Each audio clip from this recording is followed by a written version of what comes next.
Hello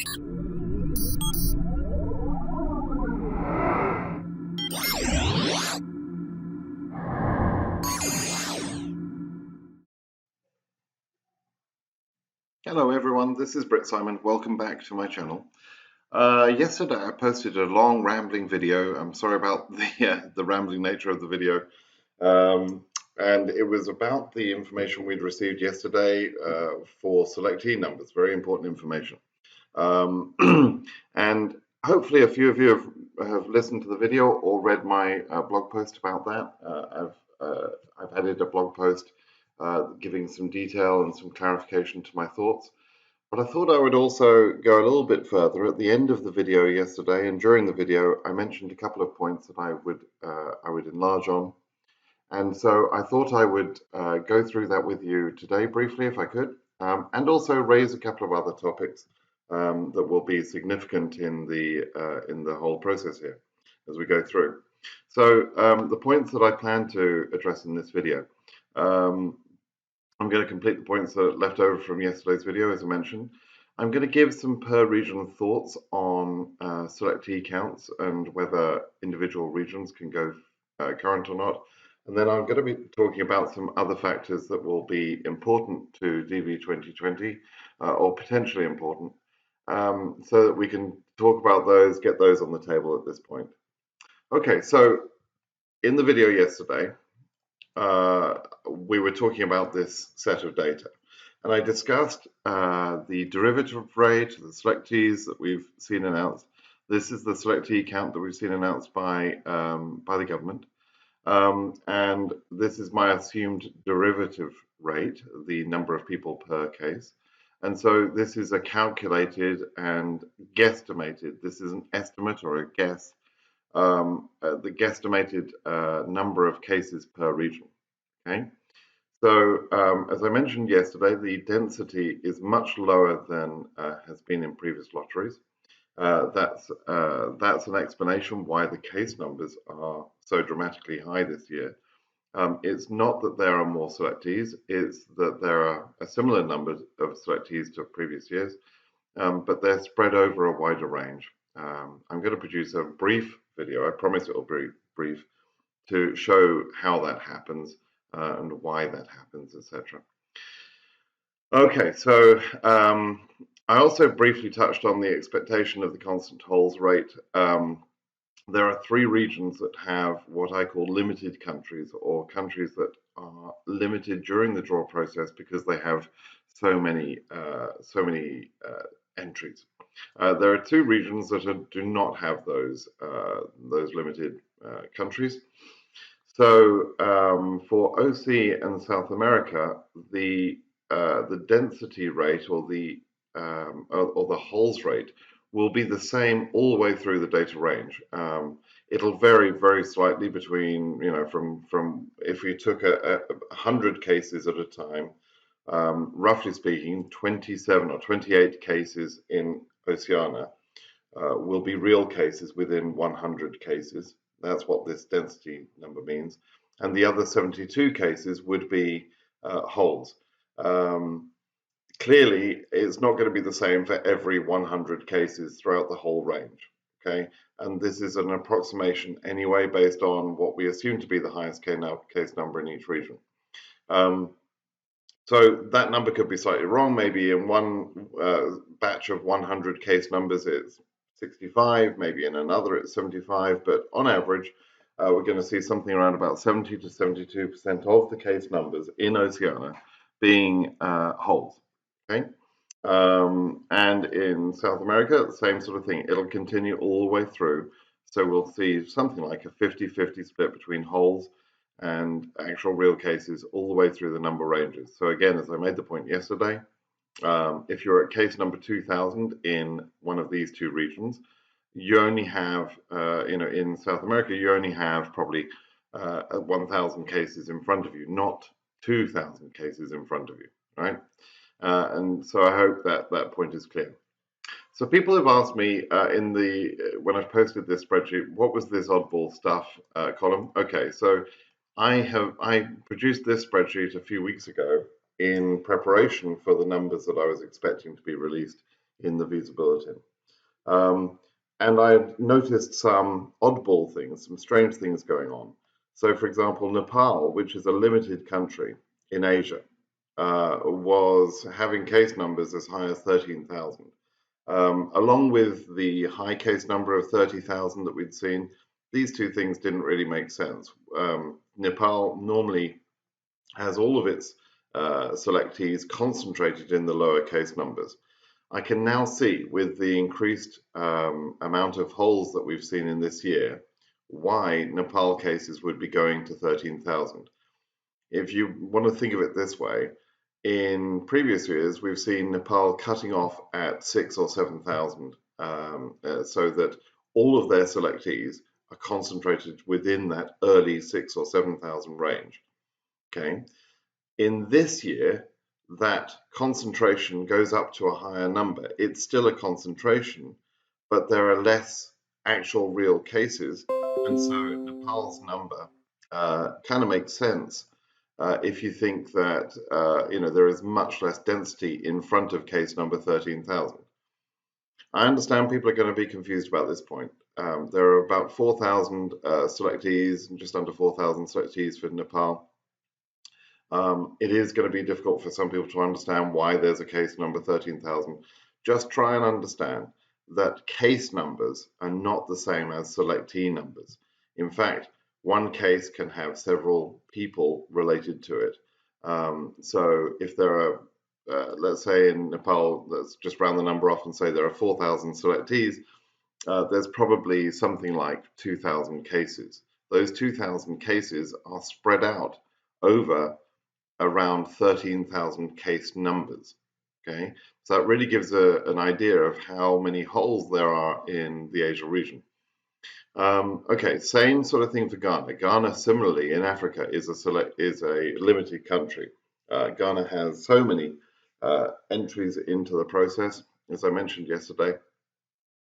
It normally has reached its selectee max, which is an artificial limit placed on the draw process, not the issued max. It's a different thing. But the selectee max is normally limited so that Ghana have all of their cases in the first, let's say, 15,000 case numbers or so.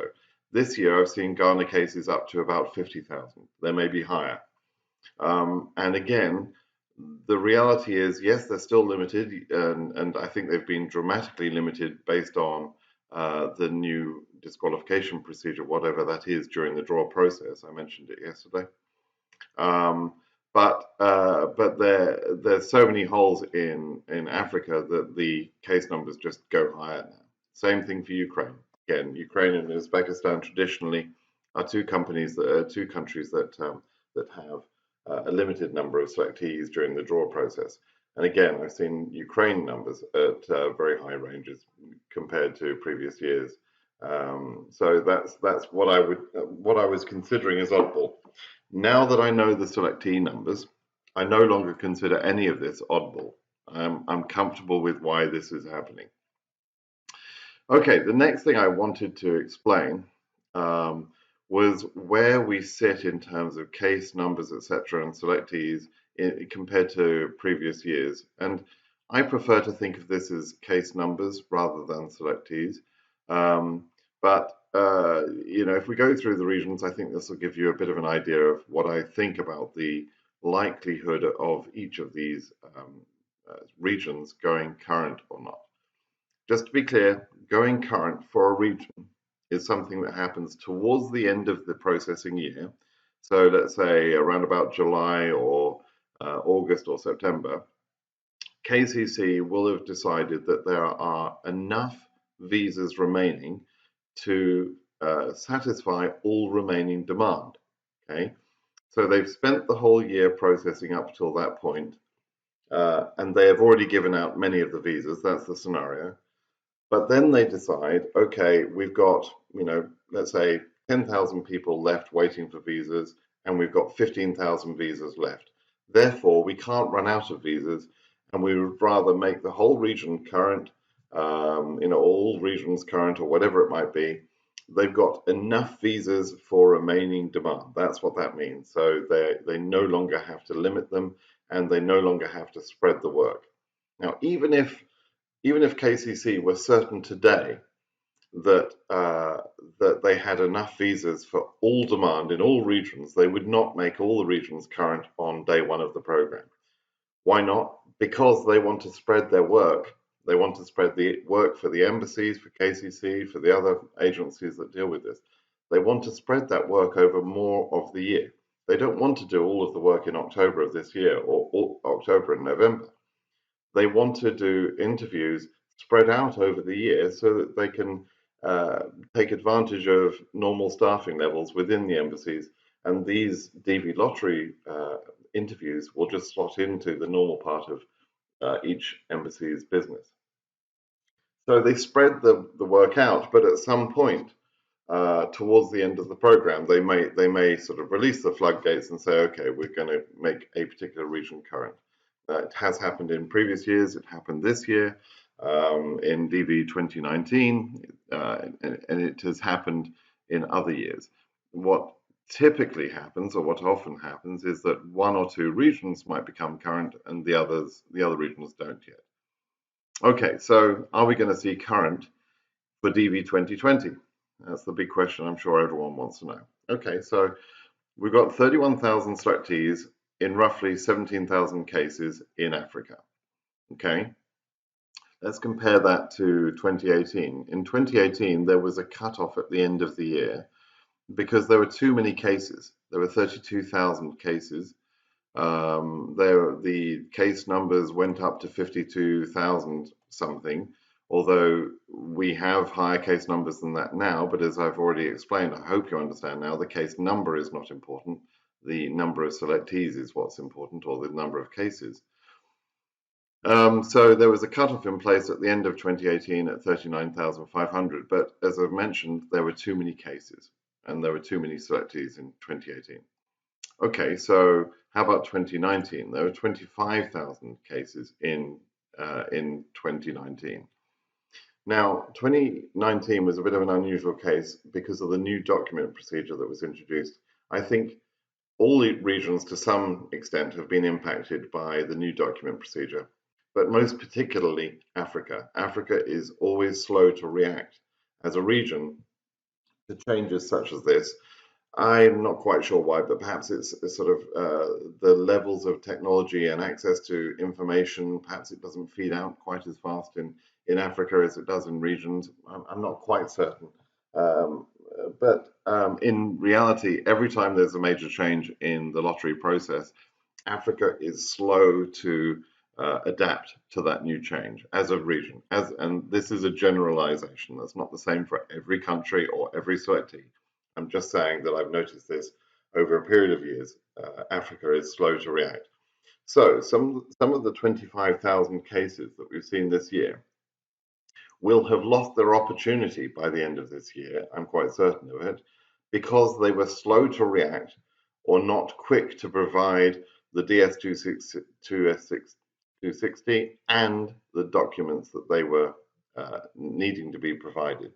Quite a lot of people have endlessly sent their documents in without checking whether KCC was satisfied with the documents. So for months now, I've been explaining to people, please check with KCC to see if they're satisfied with the documents. And some people are going to miss out. I'm just certain of it. Some people are going to not be scheduled because they thought they had sent in their documents and their documents were incomplete or something. KCC didn't accept them, and so they will not be scheduled. Or they just didn't know anything about the new procedure at all and didn't do it. Okay, so the 25,000 cases have gone current this year, partly because of the new document procedure being in place and impacting the chances. So therefore, it's probably is the case that 25,000 cases may have not gone current. Okay, but we've got something like 17,500 cases in this year. And so I'm much more optimistic for DV2020, with the exception of Egypt. So I think it's quite likely that Africa as a region could go current. Egypt is a different thing. I'll come back to Egypt towards at the end here. I'll explain a little bit more about some countries. Okay, so that's Africa. My belief is at the moment, just as a guess, it's an early guess, that Africa could go current. There's a long time to go between now and the end of the year, but that's my feeling, my gut feeling right now. In Asia, same thing. Actually, Asia is impacted heavily by the travel ban. Iran and Yemen are both, all the selectees from Iran and Yemen are at risk because of the travel ban. So if the travel ban stays in place, and that's a question, I don't know whether it will or not, but if it stays in place, Iranian and Yemeni applicants don't have very much opportunity to process their case. Because of that, many of these selectees, over 5,000 of these selectees, are not going to get a chance to process anyway, or will have a very low chance of processing. And because of that, I think the case numbers that we're seeing there, the number of cases, mean that Asia is quite likely to go current as well. Nepal at just under 4,000 is a reasonable number. Nepal also is likely to go current based on the number of selectees and the number of people that will be denied at interview for not meeting the requirements or failing to follow the process. Nepal is it may have a slight cutoff towards the end, but it's not that likely. I think it'll go current too. So that's what I'm thinking about Asia. You can see, by the way, the case numbers for this year are roughly the same as the case numbers for last year. And last year, again, has been massively underfilled in Asia, mostly because of Yemen and Iran, but also potentially some impact of the new document procedure. In Europe, the number of cases that we have this year and the number of selectees is low compared to 2019 and much lower than 2018. In 2018, there was a cutoff in place, and cases between 25,775 and 39,695, none of those cases got a chance. So there was a big case number range of people that were not able to process their cases in 2018. But with almost 21,000 cases, that's significantly more cases than we have in this year, right? So, and I'm feeling reasonably confident that Europe as well, even though we've seen some dramatically high numbers, Europe is generally likely to go current this year. Now, of the three regions I've discussed so far, Europe is probably the most likely. If any of them get cut off at the end, Europe is probably the most likely. But that's just a gut reaction. Again, I need to come back to Europe and explain some per country considerations, particularly with regard to Russia, but we'll have a look at the numbers in a moment. Oceania, I think, is going to go current, quite simple. There are very few case numbers, less than last year. Quite low number of selectees. In Oceania, quite a lot of people don't process their cases. I think if you're coming from third world countries, you know, the motivation for taking up the DV lottery offer is quite low, quite high, sorry. If you're coming from quite affluent countries such as Australia, for example, or New Zealand, which is where the majority of people come from in the Oceania region, there's a real toss-up between, is life going to be better for you in Australia where you know it, or take a gamble on a new life in America and all the risks that are involved in that. Some people will do it, but some people will enter the lottery, win the lottery, and decide not to process. That happens every year, and it's particularly evident in Oceania. It also happens, by the way, in other regions, but it's particularly evident there. Refusal rates in Oceania are fairly low. Lower than other regions, but the number of people processing is low. South America, of the 5 big regions, and I always ignore North America, by the way, but South America is probably the highest selectee count that we're seeing, the highest number of cases. It's dramatically higher than 2019. 1,904 cases in my approximation compared to 1,000 cases in 2019. It's something closer to 2018 where there was a cutoff than we've seen. So I'm a little concerned about high case numbers. Let's say case numbers above 3,500 or so, 3,300 perhaps. Those cases still do have some risk. And I think it's possible that out of the 5 regions, South America would have the lowest, would have the clearest possibility of not going current. Now, having said that, we need to think about where these selectees are from. And so let's just flip over and look at that for a moment. And I'll start with South America because we were just talking about it. And I've just delivered a bit of a sledgehammer bomb here. So let me just get the selectee counts here. So this is an old one. This will be the new one, yes. Okay, so start with South America. All right, so in South America, the 4,000 cases come mainly from Cuba. Okay, so that skewing of the cases, Venezuela has a lot, and goodness knows the people in Venezuela have good reason to want to leave the country at the moment. So this group of 1,000 people will be highly motivated to do whatever they can to get their green card lottery processed. Other countries have very few selectees, almost none, right? So South America is a story between Cuba and Venezuela, okay? So now for Cuban selectees, 2,700 selectees, the vast majority of the selectees in the 4,000 number are coming from Cuba. I tend to feel, taking the numbers at face value, looking at 4,100, it seems a bit scary for South America, but I think we're going to see low numbers of people processing in Cuba based on historical activity. I think we'll see low numbers of people processing because the costs of the process are tremendously high for Cubans. There are other ways they can get to America. There's other things if they've had that thought before. So I tend to feel that these 2,700 selectees will be largely not issued to the level that we would normally expect for that number of selectees. In that case, that's a bit of bonus or good news, if you like, for South America. It's possible that we might see that region go current anyway, even to the highest case numbers. So, it really is all about Cuba. Let's see what happens there. Okay, so, all right. Now, let me just flip over here. I wanted to talk about some of the other countries as well, some of the sort of large countries. So we can see here DRC Congo, right?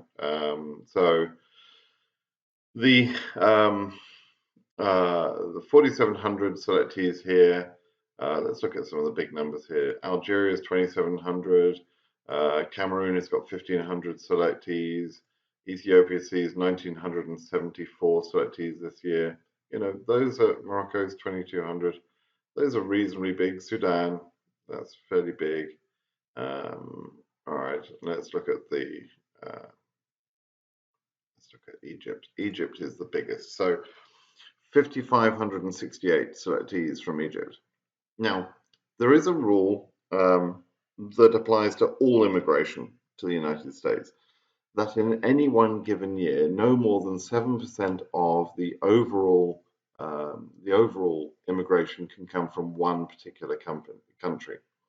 And the way that applies in DV Lottery is we take 7% of the 50 or 55,000 number. I'll come back to that later. 7% of the number, and so no more than, let's call that 3,500 or 3,850 visas, depending on which limit we're talking about. Can be issued in one given year from DV Lottery. They apply the 7% number, in other words, to the DV Lottery within itself. Okay, So with there being 5,500 selectees in Egypt, selectees normally do very well. They apply in high numbers. They proceed with the cases in high numbers. They get very low rates of refusal at Cairo Embassy in particular. Cairo Embassy is one of the more friendly and busier embassies for DV Lottery, and chances of approval for Egyptians there is pretty high. 5,500 selectees at the beginning, plus whatever growth rate there will be for marriages, births, and that sort of thing. That's a lot of selectees for one country. And so I'm thinking that there could be a limit placed on Egypt that will stay until the end of the program. There could be a cap placed on Egypt. It's a possibility. I don't know the highest number in Egypt at the moment, but I know the highest case numbers are pretty high. And so that if you are an Egyptian charged selectee, or your case is chargeable to Egypt, and that's not based on your residence, it's based on your country of birth or your original chargeability that you had picked. If you're a high case number for Egypt, then you need to be careful. There is some risk for your case because of the 7% per country cap that we just discussed. I don't think that's such an issue in Congo or some of the other countries that we mentioned, because, like, Sudan, because refusal and processing rates are so low in those other countries that those countries can't threaten the cap anyway. It's only Egypt that I think in Africa has that sort of problem. The other country that I think may have a problem, we'll just quickly look at Asia. In Asia, 4,000 cases for Iran. We know that very few of those cases will get processed and will get approved. 3696, so 3,700 visa selectees in Nepal. That's looking okay. Again, Nepal tends to have high approval rates, but it's not looking too bad. I think Nepal will be okay.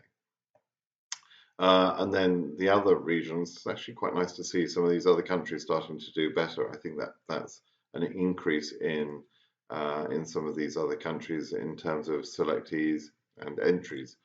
It really comes from the number of entries. Afghanistan's doing well, Cambodia, etc. Yemenis, like Iranians, will be affected by the travel ban. Okay, so in the EU region, Russia is over 5,000 selectees. We have Ukraine at 3,000. Who else?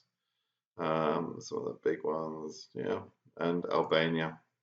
Albania has, over the last couple of years, started to figure more in the process, more entries. So Albania is a fairly high number. Now, of these countries, these high number countries in the EU, Russia is by far and away the most selectees. Russia, though, tends to not have the same level of success in interviews or proceeding rates that we see in Egypt. So I think we'll see, it's less likely that we'll see Russia capped. It could happen, but it's less likely that we'll see Russia capped in the same way that we'll see Egypt capped, or we're likely to see Egypt capped. And I don't think we're going to see any of these other countries capped. Ukraine and Albania, I think they're okay. Now, we're likely to see a processing visa bulletin slowdown in Ukraine or Russia, these sort of places, because they try and spread the load out over the full 12 months. But that's not the same thing as the final cap. The final cap is whether a country can process and all of its cases right up until the end of September. Now, we're likely, therefore, to see a cap, mostly in Egypt, possibly in Russia, and nowhere else. There is nowhere, if we look at Oceania region, there's no single country that's anywhere close to the limits there. Fiji has done pretty well this year. So again, people are highly motivated, I would say, from Fiji. so they'll probably get most of those. Australia will probably take 300 or so visas, maybe 400 at most, something in those regions. So that's looking okay. And South America we just talked about. So okay, so that's my thoughts about those numbers. All right, let's go back to PowerPoint for a second. Let's just talk about this a little bit more. Okay, so we talked about, let me just check this. We talked about the per region thoughts. Okay, so I want to talk about other factors. So what other factors could influence the processing this year? Well, the travel ban is always a big unknown. The travel ban was implemented over a period of time through several iterations of a really badly thought out policy implemented by a really dysfunctional government administration run by Trump. And who knows what's going to happen next? Trump could increase the travel ban. He could remove the travel ban. Who knows what could happen? It's just an unknown factor. So I have no idea. I have no inkling that there is some sort of plan to remove the travel ban. But if the travel ban were removed, for instance, that means those Yemeni and Iranian selectees would suddenly have a chance. That's 4,500 selectees that would suddenly have a chance. That could impact Asia's ability to go current, right? Because there's suddenly a lot more people that have a real chance of processing their case. So watch the travel ban for that reason. Is it going to continue? I don't know. Will it be removed? I don't know. I have no idea one way or the other. I don't think Trump knows. I don't think anyone in his government knows. They just make stuff up day to day. I have no idea what they're doing. We have to just sort of wait and see what happens on that. The new document procedure certainly impacted DV 2019. It was very detrimental. It was introduced during 2019. It'll be clearer now to people starting their cases that that's part of the procedure. So I think the heavy impact that we saw in DV 2019 should be reduced.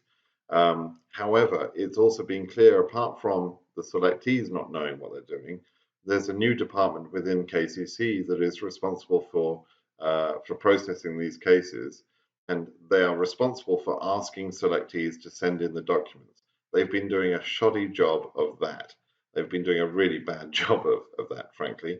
Dear KCC, love you, but this new department needs fixing.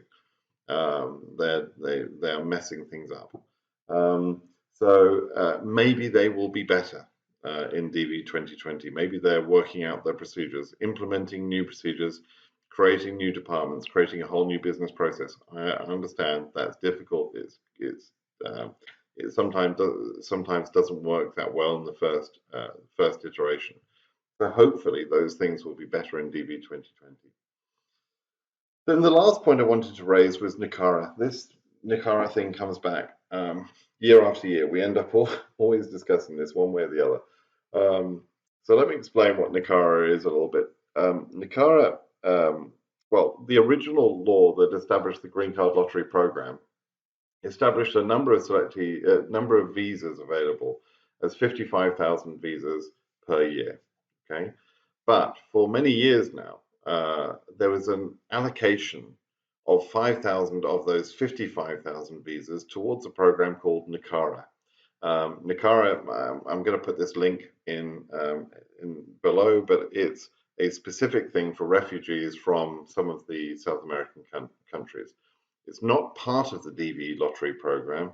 It's an allocation from the DV Lottery allocation of 55,000 to another program. Okay, so effectively it has been reducing the available visas down to 50,000 for a number of years. In reality, the NACARA program itself is not using all of those 5,000 visas, and so for some years now there's always been a debate whether the DV Lottery could exceed the 50,000 number and eat into the 5,000 visas that are supposedly allocated to NACARA.